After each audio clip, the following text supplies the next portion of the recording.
Nabi yang Allah utuskan ke muka bumi, semuanya membawa mesej untuk mentauhidkan Allah Subhanahu wa taala. Dan seluruh para nabi dan rasul mengetahui bahawa di hujung nanti akan diutus nabi yang paling utama, Sayyidul Rasul, untuk menjadi cahaya cinta rahmat buat sekalian alam. Dan mesej-mesej ini disampaikan melalui kitab-kitab mereka, kitab Zabur, kitab Injil, Suhuf Ibrahim, kitab Taurat, menceritakan kepada umat-umat mereka bahawa nanti di akhir zaman akan diutus satu Nabi yang hidupnya penuh dengan cinta, hidupnya penuh dengan kasih, dan menjadi penutup segala Rasul dan Nabi. Jarak ataupun fatrah di antara Nabi Isa dan Nabi Muhammad, kekosongan cahaya itu berlaku selama 600 tahun dan berlaku banyak kesyirikan. Manusia mula menyembah berhala, mula mengiyakan ajaran-ajaran Nabi Isa alaihissalam. Dan ketika itulah Nabi Muhammad sallallahu alaihi wasallam, Nabi yang paling utama kekasih, diutuskan. Dan ketika detik kelahiran Nabi, banyak berlaku perkara-perkara yang ajaib.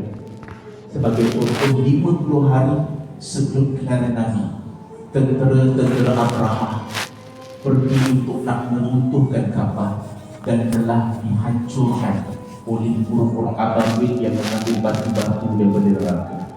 Dan pada tahun yang sama itu, ketika akhirnya seorang Nabi yang utama, Nabi Muhammad sallallahu alaihi wasallam. Dan ketika saat itu, ibu kepada Nabi Muhammad sallallahu alaihi wasallam, Siti Aminah, menceritakan detik-detik ketika kelahiran Nabi, anaknya tidak pernah ada rasa sikit pun sakit, tidak pernah ada rasa sikit pun kepenatan. Dan ketika lahirnya baginda, keluar cahaya yang memenuhi antara barat dan juga timur. Dan ketika itu, Hasan bin Sabit, salah seorang sahabat Nabi yang juga penyair Nabi, cerita pada umurnya 7 tahun, ketika dia di majlis yang dipenuhi dengan orang-orang kaum Yahudi, melihat cahaya yang keluar ketika malam itu.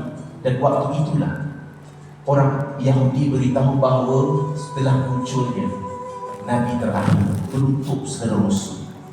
Tonton, ketika itulah 14 anjung istana kerajaan Parsi runtuh. Ketika itulah api majusi yang disembah, dipuja beratus tahun terpadam. Dan itulah detik-ketikanya satu manusia yang paling mulia dilahirkan untuk memberikan cahaya dan mendidik tentang cinta kepada umatnya. Tuan-tuan, dalam satu kitab Al-Bidayah wal Hinayah, tulisan Imam Ibn Kathir, sepanjang kehidupan Iblis ada 4 kali saja Iblis menjerit meraung. Pertama, ketika dia ditahan.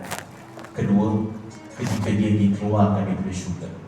Ketiga, ketika turunnya surah Al-Fatihah. Dan terakhir, ketika detik Nabi Muhammad dilahirkan ke muka bumi. Inilah saatnya petanda bahawa dunia akan tamat apabila lahirnya sosok tubuh mulia Nabi Muhammad sallallahu alaihi wasallam.